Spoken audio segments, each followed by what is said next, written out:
Alright, I figured I would make this because, well, I don't make a whole lot of YouTube videos. Never really have. Usually if I find something that I find interesting that hasn't really been done or hasn't been shared a whole lot, I'll make a quick video of it. And this is one of them. This is 2008 Pontiac G8 3.6 liter V6. It's the same one that's in the Pontiac Montana and whatever else. GM uses it quite a bit. Well, so this car belongs to one of my buddy's kids, and their complaint was car overheated. And of course they're jumping all over the place, and oh, it's the water pump and the radiator cap and this and that and the other thing. And I told him, well, have you checked your thermostat? And he said, no, I haven't checked my thermostat. I don't even know where the thermostat is. Well, there's a couple different variants, but this one is similar to, I believe it's Cadillac CTS of the same year. I believe it's the same platform. They're all the Holden cars. And there's kind of a trick to these things. So, first thing that I did is, of course, looked on the internet, looked at forums, looked at YouTube, couldn't find anything. So, there's one guy that had a Cadillac, and he was able to do it, but he didn't take the whole cowl off. Now, the cowl is a big plastic piece that sits in here, covers this whole area up, and that's the wiper arms. And so the first thing I did was take that off, because it has to come off so you can get to your cabin air filter. And we live in the Pacific Northwest, and there was mice in here, and a rat's nest, or a mouse nest I should say, and a bunch of pine needles, and all kinds of other crap, so it needs to get changed. But when you do that, it opens you up to the back of the motor. Well, you have to do that to be able to get to the last bolt for the intake manifold, the upper half of the plenum. So you do that, take off the upper plenum, it opens up this whole area in here. Then, after that, I took off the fuel injection spider and just laid it to the side. Well, then the lower plenum only had 2 bolts, one on the front, one on the back, holding it in.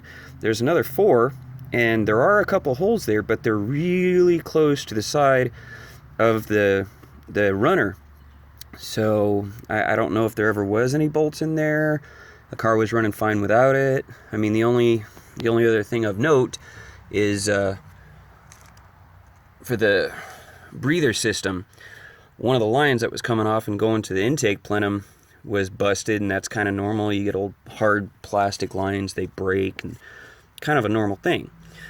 Well, once you get all of this stuff out of the way, then you can see the thermostat. That's this guy right down here.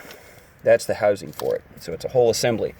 Because again, this engine was designed for a front-wheel drive car, and they had to modify it to stick it into a rear-wheel drive car.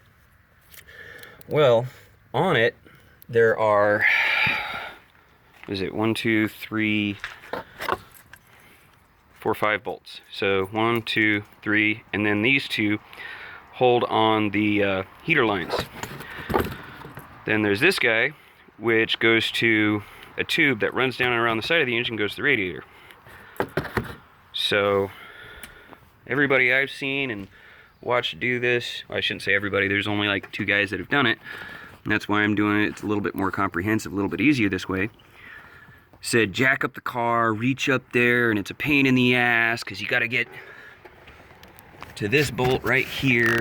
I've already got them pulled out, you know, and I did all of this from above. I did take the heater hoses off. Yeah, that stuff's starting to break apart. That's the insulation for the cabin.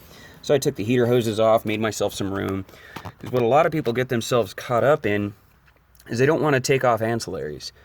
You know, stuff around what they need to. Well, you got to, so that way you can make room for yourself to get to all of this crap. So don't be afraid to pull off the, you know, stuff that's in your way instead of fighting through it, because chances are you're going to break something, and, well, in this day and age, most of it's expensive. So I got a pan underneath the car. It's coolant, so I'm probably not going to catch all of it, but I figured since I got this guy all unbolted, let me see if I can pull him out of that tube. There is an O-ring in there. Sorry about the shaky cam.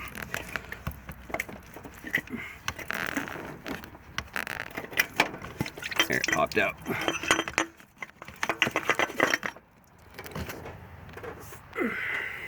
And there we have it. So, of course, clean everything up, put it all back together in the opposite order of what you put it, or what you took it apart.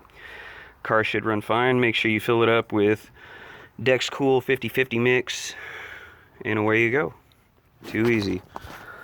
Alright guys, well, good luck, have a good day. I hope that helps.